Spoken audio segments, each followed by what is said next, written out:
Présenter le docteur Marie-Paul Kenny. Marie-Paul Kenny, d'abord, je la remercie encore une fois infiniment. C'est une personne très occupée d'avoir eu la gentillesse de prendre le temps nécessaire pour venir parler ici au Collège de France. Elle est sous-directeur générale de l'OMS pour les systèmes de santé et l'innovation.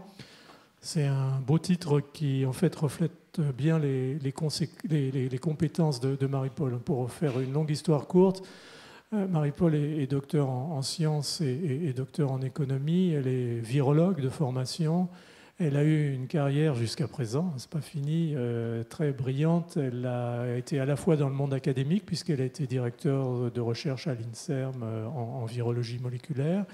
Elle a été aussi dans l'industrie, puisqu'elle est restée plusieurs années directeur scientifique et associé de Transgène, que beaucoup d'entre vous connaissent probablement comme ayant été une des premières, sinon la première biotech française dans le domaine de maladies infectieuses, vue sous l'angle moléculaire, développement thérapeutique et développement vaccinaux.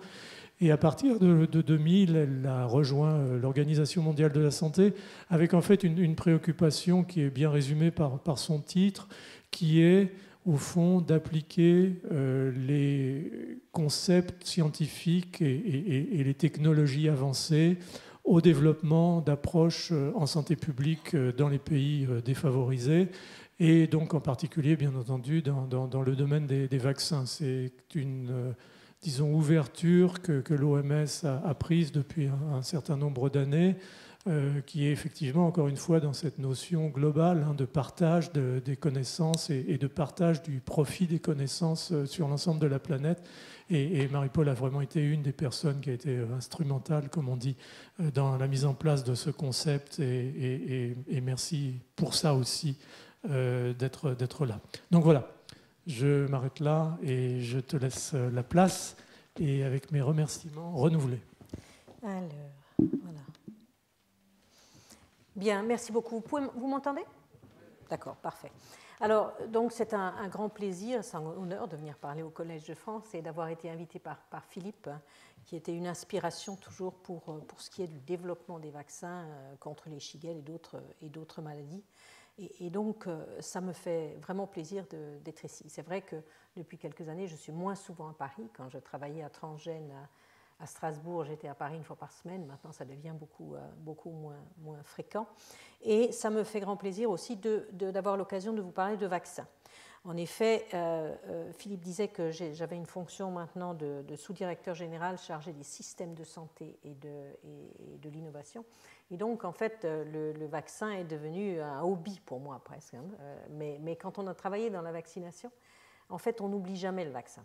Et donc, chaque fois que j'ai eu l'occasion de travailler récemment sur vaccin Ebola, etc. Donc, mais le gros de mon travail est sur les systèmes de santé. Et donc, avant d'entrer là-dedans, j'ai eu l'occasion, au cours de ma carrière, de changer de vision de la difficulté des vaccins. Alors, quand j'ai commencé à travailler sur les vaccins à Transgène, j'ai fait de la recherche. Et pour moi, la difficulté du vaccin, c'était l'innovation. C'était de trouver, de découvrir un vaccin. Et c'est dont Philippe vous a beaucoup parlé. Après ça, j'ai changé un peu, j'ai commencé à aller dans le domaine du développement, et je me suis dit, ah oui, évidemment, c'est très bien de découvrir un vaccin, mais si on découvre quelque chose qu'on ne peut pas monter à l'échelle et qui reste dans un laboratoire, en fait, on n'a pas gagné. Donc, il faut le découvrir, et après ça, il faut le développer. Après ça, je suis entrée à l'OMS, et puis là, on m'a dit, mais bon, c'est bien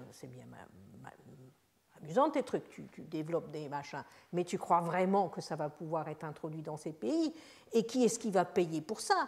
Et est-ce qu'il y a un créneau dans les rencontres entre les enfants et les personnels de santé pour administrer un vaccin? Toi, tu viens avec un prototype et tu nous dis il faut vacciner à telle période, il faut faire un rappel, un deuxième rappel, un troisième rappel. Oublie tout ça. Donc, ça m'a permis de me rendre compte que donc il y a encore une troisième étape qui n'est pas après la découverte, le développement, qui est l'introduction. Est-ce que ce modèle, ce vaccin merveilleux qui a été développé, est-ce que tout simplement il peut être mis en pratique? Et c'est encore une étape et une difficulté évidemment qu'il ne faut pas négliger. Donc, en revenant un peu, j'ai certaines diapositives, vous verrez, qui recouvrent un peu celles de Philippe, mais parmi les tout premiers vaccins, les précurseurs historiques du programme élargi de vaccination, donc le PEV, est le vaccin contre la fièvre jaune. Donc, ce vaccin a été inventé à l'Institut Pasteur de Dakar en 1932 par Jean Legré. Et donc, vous voyez ici une toute première application de la vaccination à l'échelle d'une population. Dans l'Afrique de l'Ouest, ici, c'est à Dakar. Vous voyez donc le nombre de cas ici ça marche, ça? Oui, ça marche. Le nombre de cas ici par année de fièvre jaune. Vous voyez l'introduction et la mise à l'échelle du vaccin. Et vous voyez que les cas de fièvre jaune disparaissent, ce qui démontre bien effectivement que le vaccin fièvre jaune, qui est d'ailleurs le même, qui est encore utilisé maintenant, est efficace et permet de se débarrasser des cas de fièvre jaune. Alors, l'autre chose, c'est la variole, évidemment, et ses bénéfices. Ça, Philippe en a parlé un peu aussi. Donc, c'est un vaccin qui a été découvert il y a très longtemps, puisque Jenner s'était rendu compte que les jeunes filles qui traillaient les vaches n'avaient pas la variole. Donc, ils se sont dit comment, alors qu'il y avait bien effectivement aussi des cicatrices de pox, en fait, sur les vaches et sur ces jeunes filles, et a eu l'idée donc d'utiliser le vaccin des vaches, le cowpox, comme un vaccin contre la variole. Le grand programme d'éradication de la variole a été proposé par la Russie à l'Assemblée mondiale de la santé. Les États membres ont accepté, et donc ce programme d'éradication a été lancé 8 ans plus tard. Et donc, regardez ici, on rapportait à cette époque-là, au moment en 1967, on rapportait 1,5 à 2 millions de décès par an dans les pays endémiques. Et en fait, cette campagne a été relativement courte, puisqu'en 10 ans, on a réussi à avoir une éradication totale de la variole. Alors, on a été chanceux, je veux dire, les officiers de santé publique. Alors, pourquoi a-t-on été chanceux? Il y a d'autres essais d'éradication qui ont été lancés après, et un des plus connus est celui contre le paludisme, qui a été un échec complet. Alors, pourquoi a-t-on été chanceux avec le choix de la variole? C'est qu'il n'y a pas de réservoir animal pour la variole. D'abord, il n'y a pas de réservoir animal, donc déjà, ça permet de ne pas avoir de la variole cachée dans un réservoir, mais aussi, la variole est toujours symptomatique. Elle est toujours symptomatique, et elle est symptomatique assez rapidement. Donc, on peut arriver aussi à détecter des nouveaux cas. Ce n'est pas le cas du sida, par exemple, dans lequel la maladie reste rampante pendant longtemps, et le nombre de contaminations peut être élevé, puisqu'il n'y a pas de cas asymptomatiques. Alors, pour ici aussi, donc en 1977, le dernier cas transmis naturellement. Et là, je fais une petite parenthèse aussi scientifique sur quelque chose, ça nous a beaucoup inspiré, c'est les stratégies d'éradication pour finir avec la variole, dans le travail qu'on a fait récemment sur Ebola. Alors, il y a eu des campagnes de masse. C'est-à-dire toute la population était vaccinée, etc. Et on y revenait comme on fait avec le polio aussi. Et donc l'approche, c'est un vaccin qui était utilisé avec une fourche, comment ça s'appelle, un bifurcated needle, ça c'est de l'anglais, c'est une espèce de fourche. Et voilà. Et donc, mais malgré tout, on revenait, on faisait des campagnes de vaccination de masse, mais comme on le voit maintenant, ce sont toujours les mêmes qui ne sont pas vaccinés. Ce sont ceux qui sont difficiles d'accès, ce sont les enfants qui sont perdus, etc., etc. Et donc, on a beau y repasser, en fait, on loupe toujours les mêmes. Donc, c'est là que le chef de l'éradication de la variole à l'OMS, D.A. Anderson, a eu l'idée de faire une vaccination dite en ceinture. Donc, à la place de faire des campagnes de vaccination larges dans les pays endémiques, les campagnes de vaccination ont été guidées par les cas. C'est-à-dire, dès qu'il y avait l'identification d'un cas, les contacts et les contacts des contacts de ce cas étaient tous vaccinés le plus rapidement possible, de façon à éviter les transmissions secondaires. Les transmissions primaires, on ne pouvait pas les éviter parce qu'elles avaient eu lieu avant la vaccination, mais on pouvait éviter les transmissions secondaires.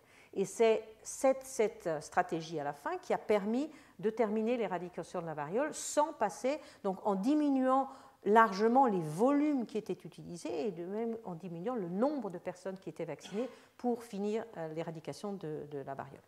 Alors quel a été le bénéfice? Évidemment, le coût de la campagne se lève à 300 millions, mais les bénéfices, on les établit à plus d'1 milliard par an. Il faut savoir aussi que en fait, c'est une campagne de bon marché, parce qu'actuellement, la campagne d'éradication de la polio coûte à peu près 1 milliard par an. Ce n'est pas du tout la même chose. C'était une campagne relativement peu chère. Alors, depuis donc, il y a quelques années, on a maintenant une nouvelle statue devant le portail de l'OMS, qui est donc un statut qui rend hommage à Jenner et donc aux vaccinateurs historiques et aux vaccinateurs du programme d'éradication de la variole qui ont permis donc d'éliminer cette maladie de la face de la Terre. Alors je rebondis là-dessus pour revenir sur la question de la sécurité des vaccins. Alors il est bien clair que le vaccin contre la variole n'est pas particulièrement bien toléré. Il donne même lieu à l'échelle de, pas énorme, enfin 1 sur 1 million ou quelques individus sur 1 million, de mortalité. Ça a donné des cas de vaccine progressive, il y a des problèmes avec ceux qui ont de l'eczéma, etc. Il faut voir aussi que la vaccination, c'est pour ça que la vaccination antivariolique a été arrêtée, mais dès qu'il n'y a plus de cas. Mais il faut bien se rendre compte que la vaccination est une opération de santé publique. Et il est des cas, effectivement, où l'intérêt individuel doit passer après l'intérêt public. Parce que si on n'essaye pas de... Si chacun se dit, je ne vais pas vacciner mon enfant, moi, l'essentiel, c'est que mon voisin vaccine le sien. Et ça, c'est le phénomène du free rider. Je n'ai pas besoin de payer le bus, finalement. L'essentiel, c'est que les autres le payent, comme ça, on reste à l'équilibre. Et si trop de monde réagissent comme ça, en bout du compte, on baisse tellement la couverture vaccinale que tout le monde est à risque. Donc, il faut essayer, dans le débat vaccination, pas vaccination, de dire effectivement il faut les vaccins les plus sûrs possibles, qui a le moins d'effets secondaires possibles, et le vaccin de la variole est un vaccin qui n'est plus accessible maintenant. Mais il faut arriver à accepter aussi qu'il n'y a pas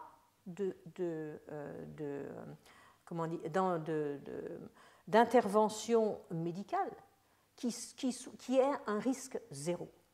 Donc, il faut essayer de le réduire au maximum, mais le risque zéro n'existe pas. Donc, il y a une tension, évidemment, entre le choix personnel, qui est de dire, pour mon enfant, je ne prends aucun risque, mais si mon voisin et mon autre voisin font la même décision, en fait, le risque pour mon enfant est bien plus important parce qu'il risque en fait, d'être infecté avec ces pathologies qui, autrement, sont en train de disparaître. Donc, où en suis-je? Là. Alors, à la suite donc, du succès et au moment où la campagne d'éradication de la variole commençait à donner des résultats, l'Assemblée mondiale de la santé, qui est donc l'Assemblée des États membres pour lesquels je travaille, le directeur général dit toujours qu'elle a 194 boss, donc ce sont eux qui viennent, et l'Assemblée mondiale de la santé, c'est un pays, une voix. Donc Monaco a la même voix que les États-Unis. Et donc l'Assemblée mondiale de la santé a décidé d'établir le programme étendu de vaccination en 1974. Alors il a été inspiré par les principales leçons apprises par l'éradication de la variole. Donc il fallait notamment un engagement politique et une coordination des efforts, qu'il ne suffisait pas qu'un pays vaccine, il fallait que tout le monde le fasse, qu'il fallait avoir des objectifs précis, avec des vaccins de qualité, avec un personnel formé et motivé, qu'il fallait se charger de la logistique, la chaîne du froid, etc., qu'il fallait faire un monitorage, une surveillance assez précise, et aussi que la recherche avait un rôle puisqu'on voulait développer plus de vaccins et des vaccins plus sûrs. Alors voilà le modèle du calendrier de vaccination qui existe toujours, a été établi en 1984. Donc c'est un vaccin qui prévoit un très petit nombre de contacts des enfants avec les personnels de santé, qui est le cas effectivement encore maintenant dans beaucoup des pays en voie de développement. Donc la première intervention est à la naissance et c'est une vaccination avec le BCG et le vaccin polio oral. À 6 semaines, diphtérie, tétanos, coqueluche et vaccin polio oral, ça s'est passé ici, ça aurait dû rester là. 10 semaines, 14 semaines, donc ça c'est le schéma 6-10-14, qui est loin d'être un schéma idéal parce que le système immunitaire des enfants est encore assez peu développé, mais on essaye d'aller vite parce qu'en fait la diphtérie est une maladie qui vient assez jeune, donc en fait on fait une espèce d'équilibre entre le fait d'aller le plus vite possible et le fait de savoir malgré tout que les vaccins sont moins immunogènes. À 9 mois, on vient avec la rougeole, dans certains pays la fièvre jaune, et on a aussi chez les femmes en âge de procréer une vaccination avec l'antigène tétanique. Donc ça, c'est un schéma classique qui est recommandé par l'OMS. Alors les régions d'Amérique ont un schéma un peu plus espacé. Alors, qu'est-ce qui s'est passé à la suite de l'introduction du PEV? Alors donc, quand vous voyez ici une première courbe, donc vous voyez quand même où en étions-nous au début des années 80. On était à pas grand-chose. Hein. Ça, c'est un total au point de vue mondial. Donc, on avait pour le 90, ici, c'est le BCG, on avait 30%, un peu plus de 30% de couverture. Et pour les autres, on était à 10%. TT2, c'est 2 fois le tétanos. Et vous voyez que donc il y a eu des progrès d'abord relativement lents et qu'à partir du milieu des années 85, ça a vraiment accéléré et qu'on est arrivé pour certains vaccins à des taux de couverture relativement élevés. Alors, est-ce que ces taux se sont maintenus? Est-ce qu'on a eu encore une amélioration? Voilà donc une échelle de temps un peu plus longue puisqu'on s'arrête ici en 2008. Vous voyez ici que ça, ce sont maintenant les antigènes un peu plus complexes qui sont utilisés maintenant, donc le BCG toujours, la première dose de diphtérie, tétanos, coqueluche, la troisième dose, puisqu'il faut, pour être tout à fait vacciné, il faut 3 doses. Ici, la troisième dose de polio, un vaccin qui contient la rougeole, hépatite, et ici, Hib, donc méningite.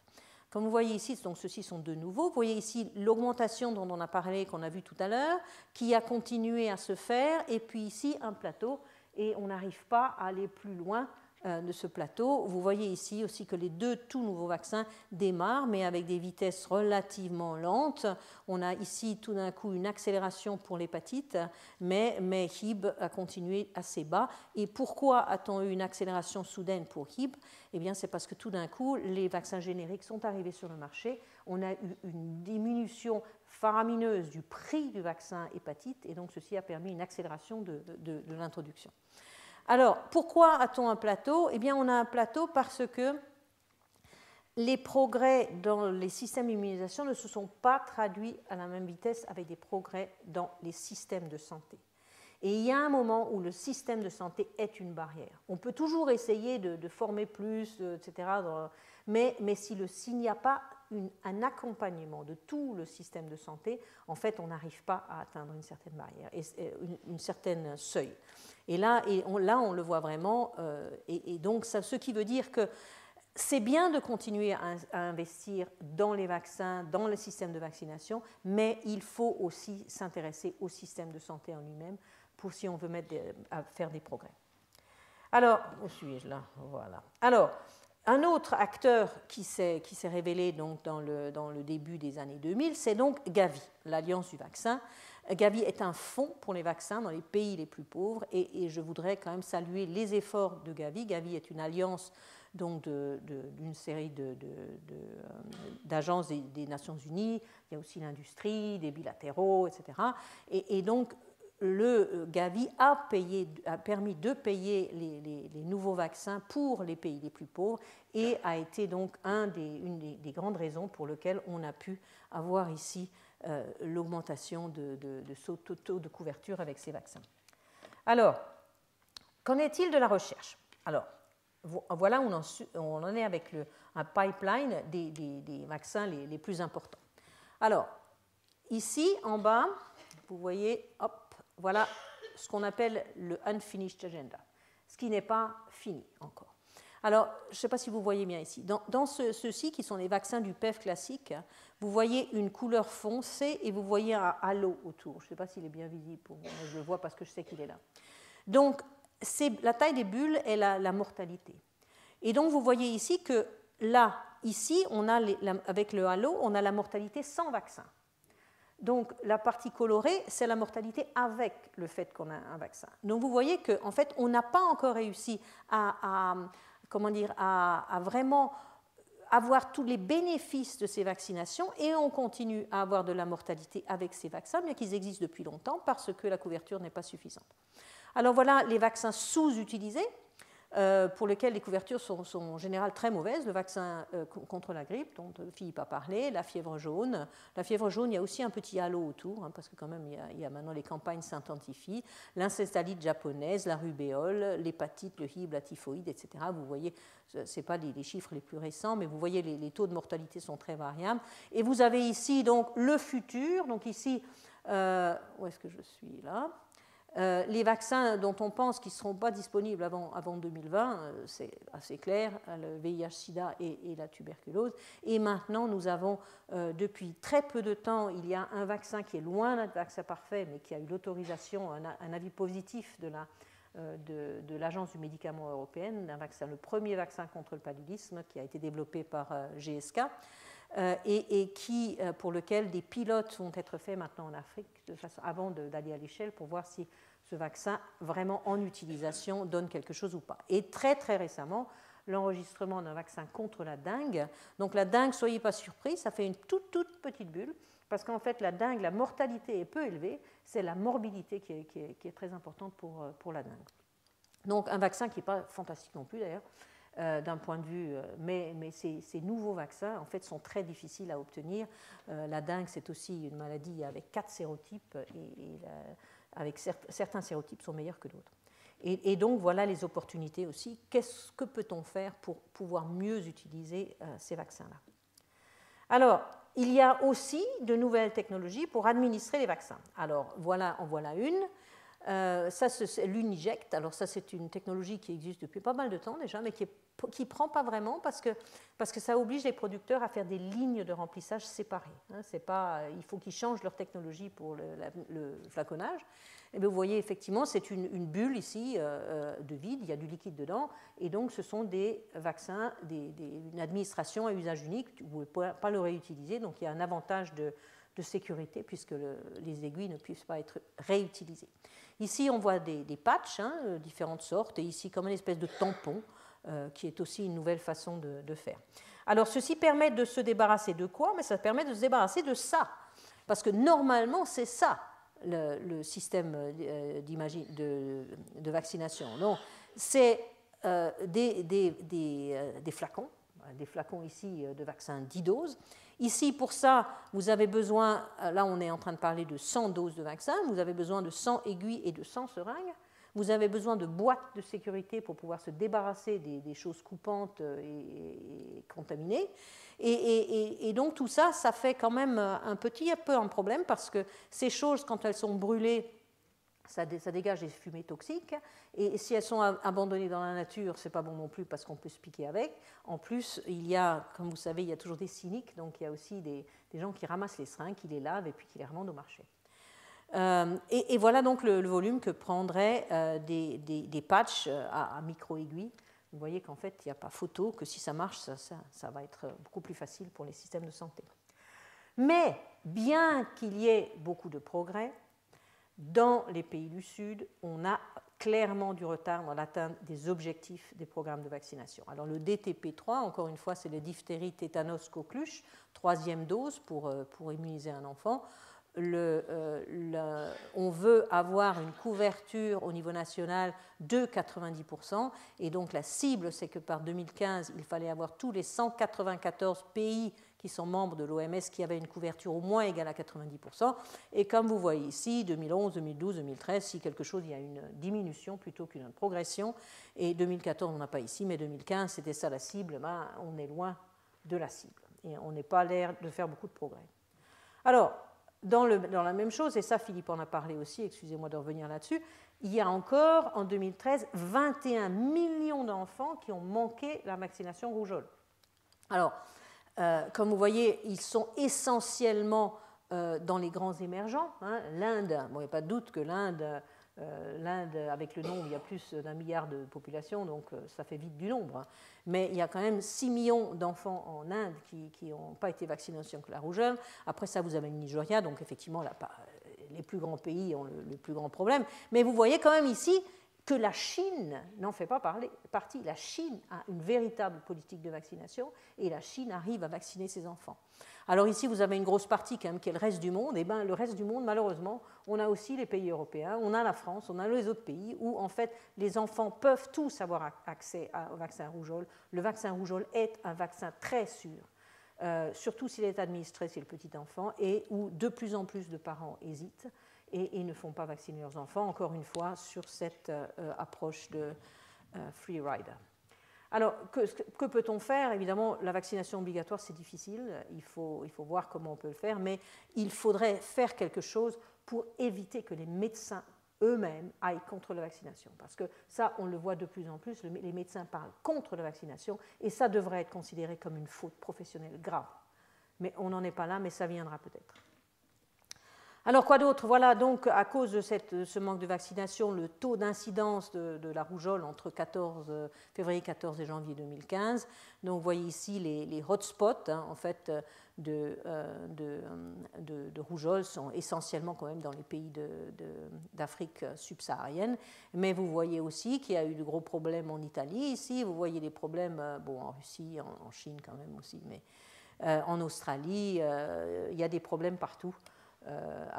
Alors voilà, il y a quand même eu 15 épidémies sévères de rougeole depuis janvier 2012, et vous voyez que quand même pour la plupart, ces épidémies sévères se trouvent dans les mêmes pays qui ont une faible couverture, donc les pays d'Afrique subsaharienne, aussi les pays de la zone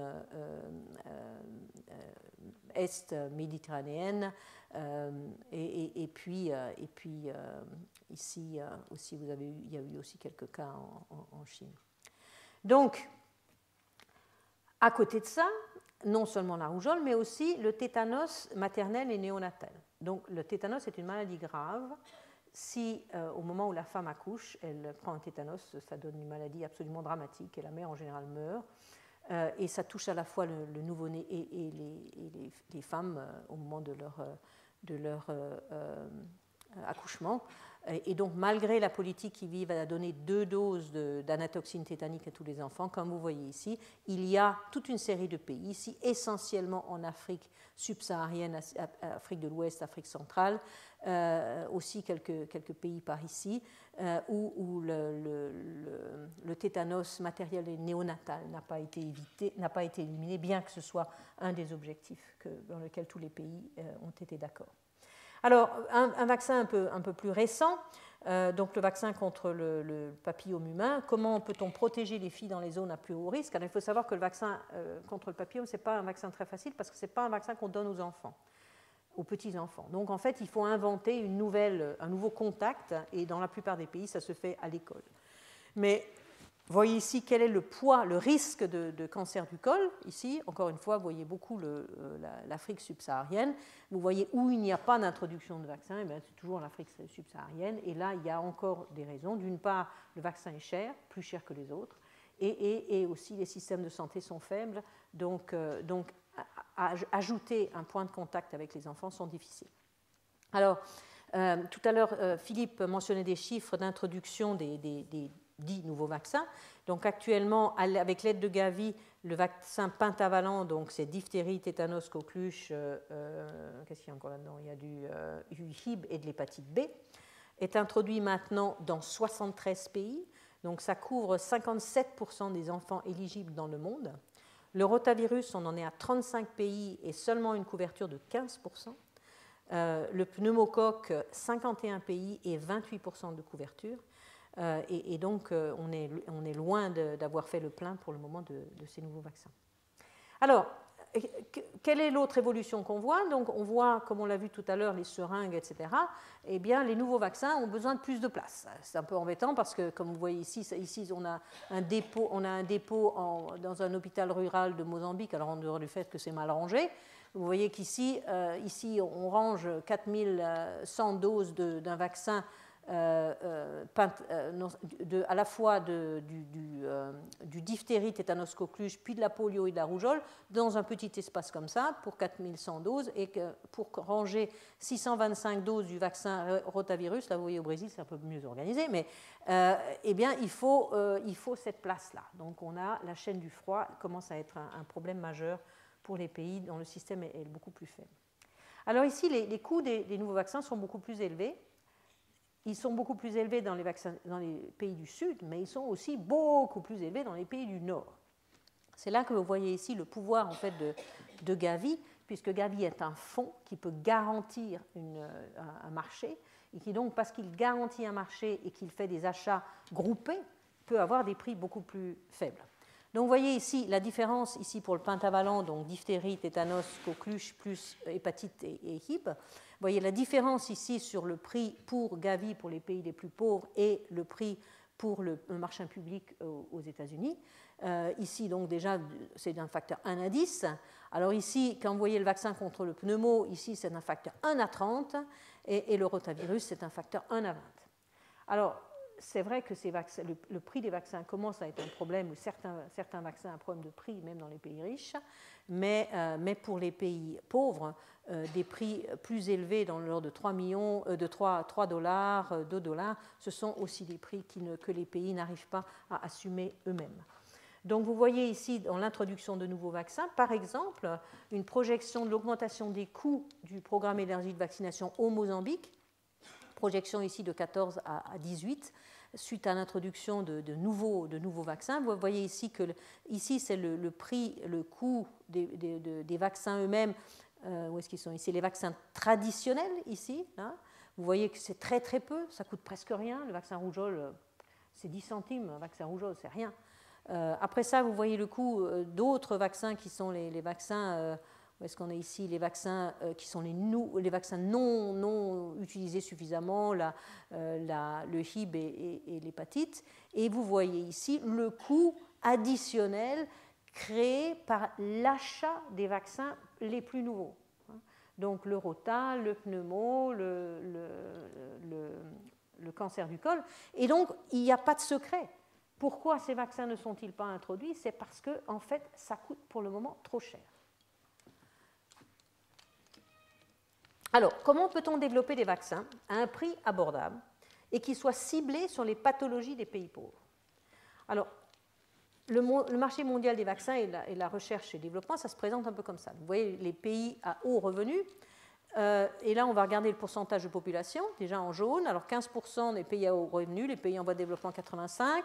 Le poids de la maladie, donc la mortalité, morbidité, etc., 93% dans les pays pauvres, 7% dans les pays riches. Et en fait, la recherche et le développement cible clairement les pays riches, 82% des investissements, et pas les pays pauvres, 18% des investissements de R&D.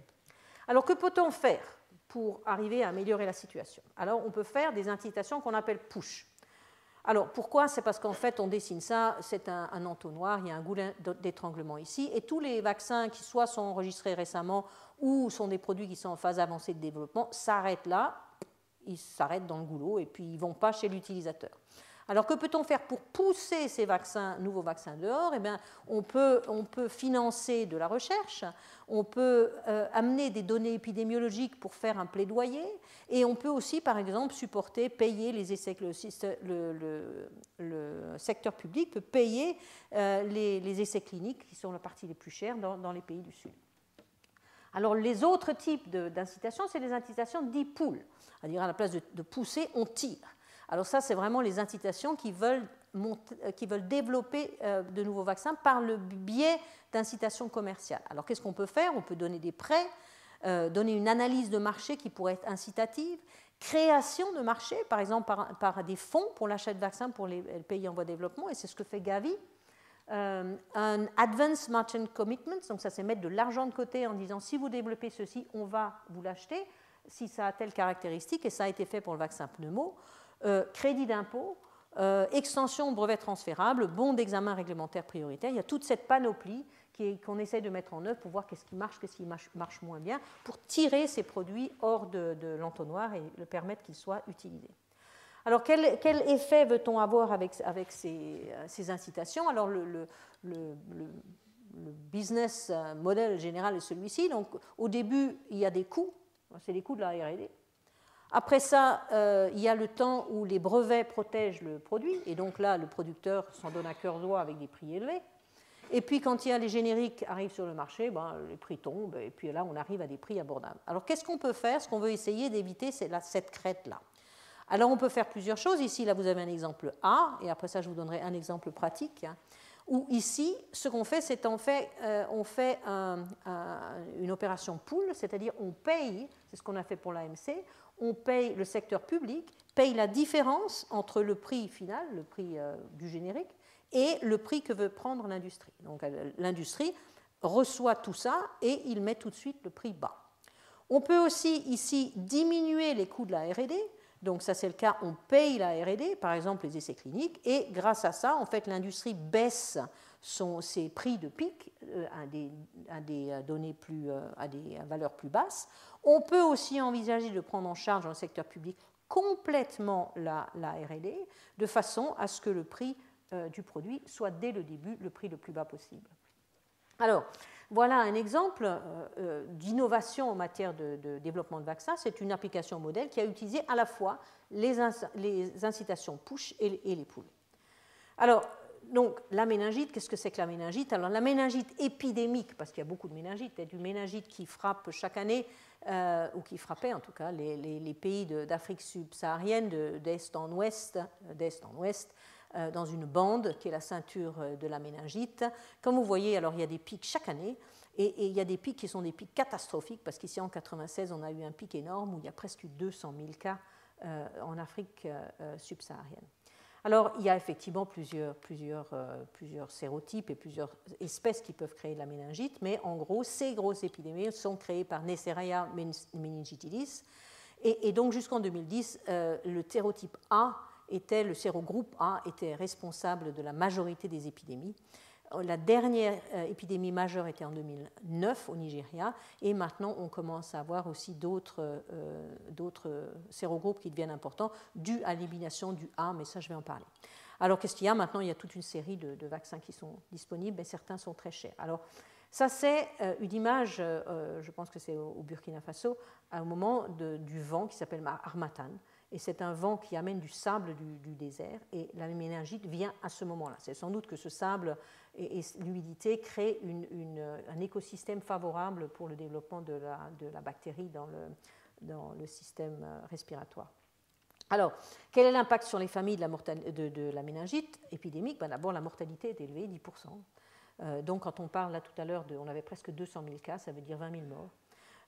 Généralement assez rapidement. 25% des survivants gardent des séquelles à long terme, et notamment des séquelles mentales. Et les dépenses de santé pour un seul cas se montent à peu près à 3-4 mois de revenus mensuels. Donc pour une famille, avoir un cas de méningite, c'est une catastrophe. Quel est le problème pour l'impact sur la société? Alors, comme on a vu tout à l'heure, une saisonnalité très marquée avec des épidémies dévastatrices parfois, ça déborde complètement les capacités des systèmes de santé, ça bouleverse les systèmes de routine, et jusqu'à présent, donc, dans les grands cas d'épidémie, notamment en 1996, plus de 80% des cas étaient du sérogroupe A. Alors, donc, ceci a amené, dans le début des années 2000, à la création du projet MVP, le projet vaccin méningite, et pour arriver à faire un programme de vaccination avec un nouveau vaccin qui aura été fait seulement. Le seul but de ce vaccin était la ceinture africaine de la méningite. Alors, dans les premières années, c'est un projet qui a démarré en 2000, donc en début 2000, un comité d'experts de l'OMS a proposé que le développement d'un vaccin conjugué, dont a parlé aussi Philippe, devrait être vraiment une stratégie prometteuse pour éliminer ceci. Alors, en avril 2020, ça a été accepté au niveau politique, et en juin 2001, c'est un des premiers gros investissements de la fondation Bill & Melinda Gates, a décidé de financer le projet MVP. Donc, ça a été financé sous forme de partenariat de 10 ans entre l'OMS et une organisation non gouvernementale américaine qui s'appelle PATH, et qui a été dotée de 70 millions de dollars. Alors, ce qui a été fantastique, c'est qu'on les a reçus cash. Donc, après ça, il n'y a plus de micromanagement, on a pu faire ce que vraiment il fallait faire avec ce projet. Donc 2001-2002, définition des contraintes du projet, et ce qui a été très très clair, c'est que les représentants des gouvernements africains ont dit que ce vaccin ne devait pas coûter plus d'un demi-cent par dose, parce qu'on était en train de penser à faire un vaccin qui allait être payable par les pays eux-mêmes, et qui n'allait pas devoir être payé année après année par la communauté internationale. Donc une limite à 0,5 $ la dose. Alors, ce vaccin a été développé par un partenariat, le prix visé, comme je l'ai dit. Le polysaccharide a été développé par un groupe à Amsterdam et la technologie transférée vers un producteur indien, donc un génériqueur, si je peux dire.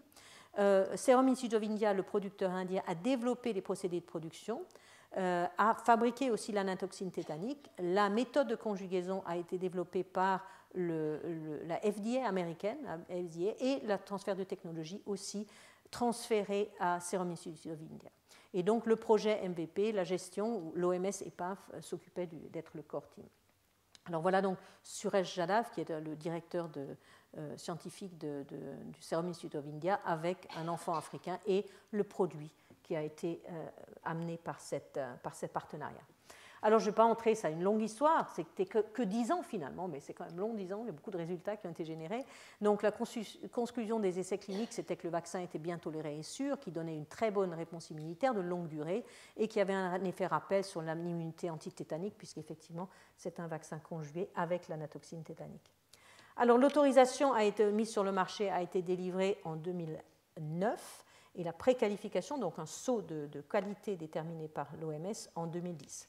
En 2010, dès 2010, au Burkina Faso, il y a eu la journée officielle de lancement de la vaccination chez toute la population de 0 à 29 ans.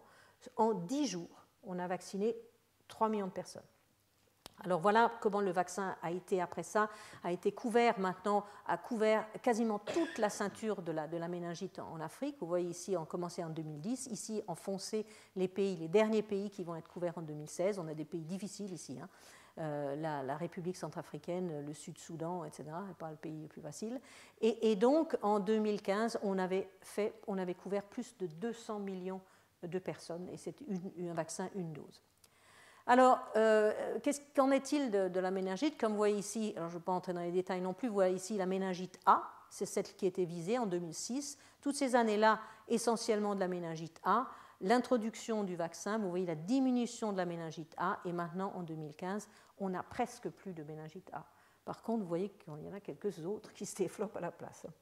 Alors, encore une preuve que la vaccination marche, que c'est bien ce vaccin qui est responsable. Ici, une vaccination, l'introduction du vaccin au Tchad. Alors, au Tchad, ils ont d'abord introduit le vaccin dans la région de N'Djamena et après ça dans le reste du pays. Alors, vous voyez ici, chaque année, hop, à la fois à N'Djamena et le reste du Tchad, chaque année, hop, on a notre petite épidémie de méningite. Ici, en 2011, après 2011, on vaccine à N'Djamena. En 2012, il n'y a plus de cas. Mais par contre, il y a toujours des cas dans le reste du pays. On vaccine en 2012, les cas disparaissent de la totalité du pays. Donc, ce n'est pas des variations normales annuelles, c'est bien le vaccin qui a permis d'éliminer la méningite. Donc, ces campagnes ont été un succès énorme, avec une couverture excellente, une acceptation élevée de la population, souvent des couvertures supérieures à 85%, pas de cas graves d'effets secondaires, pas beaucoup de pertes de vaccins parce que c'est des campagnes de masse, des coûts opérationnels assez raisonnables, mais on a effectivement un nouveau défi, c'est l'augmentation des infections à méningite C, sérogroupe C et W, et donc le Serum Institute of India est en train de travailler pour faire un vaccin polyvalent. Alors, qu'est-ce qu'on peut dire de ce projet méningite, vaccin méningite? Alors, c'est l'exemple, vraiment l'exemple d'un développement d'un nouveau vaccin qui a été fait pour l'Afrique subsaharienne, pour personne d'autre, parce que dans aucun autre pays il y a une indication pour un vaccin méningite A, par un producteur d'un pays en voie de développement. Alors un partenariat exemplaire entre les secteurs privés, Serum Institute of India est totalement privé, public, par exemple l'OMS, philanthropique, la Fondation Gates, en mettant en œuvre des incitations de type push, des incitations de type pull, et en fait on a eu un délai d'aucune année, 0 année, entre l'enregistrement du vaccin et son introduction à l'échelle de santé publique dans 3 pays, le Burkina, le Mali et le Niger. Et aussi, ça a permis effectivement le développement d'un réseau d'experts internationaux, surtout dans ces 3 pays. Donc, mais comment peut-on passer à l'échelle et développer la panoplie des vaccins qu'il faudrait faire pour les pays en voie de développement? C'est bien d'avoir la méningite, mais quoi avec les autres, les vaccins contre les pathologies à grande mortalité ou morbidité? Qu'en est-il du VIH, de la tuberculose, shigellose, ETEC, RSV, maladies parasitaires, mais aussi des vaccins contre les maladies émergentes. Comme vous savez, il y a eu un grand problème avec Ebola, parce qu'il y avait des vaccins qui étaient dans le pipeline depuis 10 ans, mais qui étaient toujours au stade préclinique. Comment peut-on pousser ces vaccins pour aller plus loin, pour être disponibles en cas de besoin? Alors ceci dans un contexte de variation des tendances pour les vaccins du PEV. Alors pour les vaccins du PEV, donc les vaccins classiques, on voit que l'offre est supérieure à la demande, mais qu'il y a des ruptures de stock pour certains produits. Donc, puisque l'offre est supérieure à la demande, mais les prix restent bas pour cela. Et on voit qu'il y a un avantage d'efficience pour les grandes productions, ce n'est pas étonnant. Donc, du coup, la compétition augmente et les petits producteurs disparaissent. Donc, on a de plus en plus de concentration des vaccins. Alors, ceci aussi parce que la production de vaccins, c'est compliqué.